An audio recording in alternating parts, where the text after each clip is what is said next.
नमो नारायण साथियों, मैं हूं पंडित आशीष वत्स लखनऊ से आपका अपना ज्योतिषी एस्ट्रोविद आशीष के इस ज्योतिषीय मंच पर आप सभी प्रबुद्ध दर्शकों का बहुत बहुत स्वागत व अभिनंदन करता हूं। प्रिय दर्शकों, आज हमारी चर्चा का विषय है सूर्यदेव के मकर राशि में गोचर को लेकर के। देखिए, सूर्यदेव ग्रहों के राजा हैं, शासक वर्ग पर इनका नियंत्रण रहता है। सूर्य आपकी आत्मा के भी कारक ग्रह हैं, आपके पिता के भी कारक ग्रह हैं।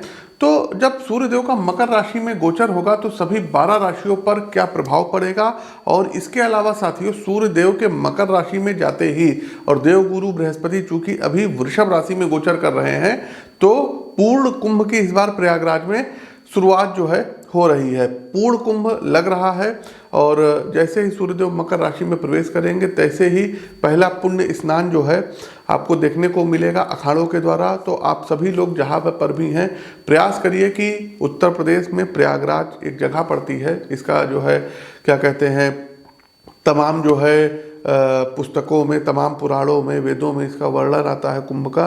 तो आप लोग भी पूर्ण कुंभ है और आकर के यहाँ पर स्नान करिए, क्योंकि 12 वर्ष जो है बाद कुंभ लगता है और ये बड़ा अलौकिक कुंभ का संयोग बन रहा है। तो आप लोग यहाँ पर आइए और स्नान करके पुण्य लाभ लीजिए, दान पुण्य इत्यादि करिए। तो साथियों, मैं यहाँ आपको बता दूं कि जो प्रस्तुत गोचर है सूर्यदेव का मकर राशि में गोचर है, ये आपकी चंद्र राशि व आपकी नाम राशि दोनों पर संयुक्त रूप से आधारित है। देखिए, ग्रहों के राजा सूर्य नारायण 14 जनवरी 2025 की सुबह 8:41 अपने पुत्र शनि ग्रह की मकर राशि में गोचर करने जा रहे हैं।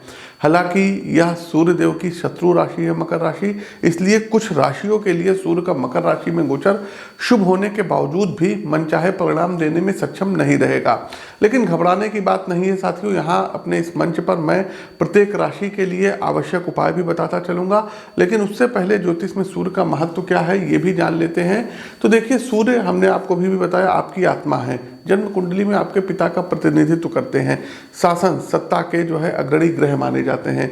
अगर जन्म कुंडली में सूर्यदेव की स्थिति मजबूत होती है तो ऐसे जातकों को अच्छे जो है स्वास्थ्य, तेज बुद्धि का आशीर्वाद सूर्यनारायण देते हैं। साथ ही यह एक सुखद जीवन के लिए भी सभी तरीके की सुख सुविधाएं, लग्जीरियस चीजें भी प्रदान करते हैं। सूर्य ग्रह की शुभता आपको सभी कामों में सकारात्मक परिणाम देने के साथ साथ उच्च सफलता देती है, और इसके बल पर जो ऐसे जातक होते हैं अपने जीवन के महत्वपूर्ण फैसले लेने में भी सक्षम रहते हैं, और इसी महत्वपूर्ण फैसले के कारण आप लोग प्रगति के पथ पर अग्रसर होते जाते हैं। जिन जातकों की कुंडली में सूर्यदेव मजबूत स्थिति में होते हैं, ऐसे जातक एडमिनिस्ट्रेशन और नेतृत्व से जुड़े क्षेत्रों में अपनी चमक और धमक बिखेरते हैं। साथ ही यह लोग ध्यान और आध्यात्म से संबंधित क्षेत्रों में भी महारत हासिल करते हैं। तो ये तो था सूर्य ग्रह के बारे में। अब चलते हैं विस्तार से विभिन्न राशियों पर मकरस्थ सूर्य का क्या प्रभाव पड़ेगा, इस पर विस्तार पूर्वक चर्चा करेंगे। वीडियो को लाइक करते चलिए, शेयर करते चलिए और कमेंट बॉक्स में जय श्री राम का उद्घोष कीजिए। आप लोग हमसे लखनऊ में मिलकर के अपनी कुंडली का विश्लेषण करवा सकते हैं। साथ ही साथ प्रत्येक माह दिल्ली आगमन होगा, तो वहाँ पर भी आप हमसे मिल सकते हैं। इस बार जो दिल्ली आगमन है ये 18, 19 और 20 जनवरी को है, तो आप लोग डेट नोट कर लीजिए। 18, 19, 20 जनवरी में आप हमसे दिल्ली में मिल सकते हैं। आगे बढ़ते हैं। चौथी राशि कर्क राशि। कर्क राशि के जातकों के लिए सूर्यदेव आपके दूसरे भाव के स्वामी हैं, और अब यह आपके सप्तम भाव में गोचर करेंगे, और इनकी जो 7वीं दृष्टि रहेगी आपके लग्न भाव पर रहेगी। इसके फलस्वरूप यह समय आपके रिश्तों के लिए अनुकूल रहेगा और आपको सफलता की प्राप्ति होगी। आप सामने वाले को एक करीबी मित्र के रूप में देखेंगे। कैरियर की बात करें कर्क राशि के जातकों, तो आपको अपने काम के प्रति अभी और समर्पित और अब ईमानदार रहना होगा। आपको कार्यक्षेत्र में इसी के चलते सराहना मिलेगी, उच्चाधिकारियों की प्रेज मिलेगी, उपलब्धियां प्राप्त होंगी। अगर आपने हाल फिलहाल में व्यापार में प्रवेश किया है तो आप अच्छी खासी सफलता हासिल करेंगे, और साथ ही आपको बिजनेस पार्टनर का भी साथ मिलेगा। आर्थिक जीवन में खर्चे कम होने की वजह से आप पर्याप्त मात्रा में धन कमाने में सक्षम रहेंगे। इसके अलावा साथियों, आपके घर में आपके पार्टनर कोई नया बिजनेस शुरू कर सकते हैं, उनकी जॉब लग सकती है। और प्रेम संबंधों की बात करें तो सूर्य मकरस्थ सूर्य आपको रिश्तों में संतुष्टि प्रदान कराएंगे और रिश्तों में आपसी तालमेल बढ़ेगा। स्वास्थ्य के लिहाज से यह गोचर आपके लिए अनुकूल रहेगा और आप पूरे फिट रहेंगे। साथ ही आपकी इम्यूनिटी भी मजबूत बनी रहेगी। उपाय क्या कर सकते हैं?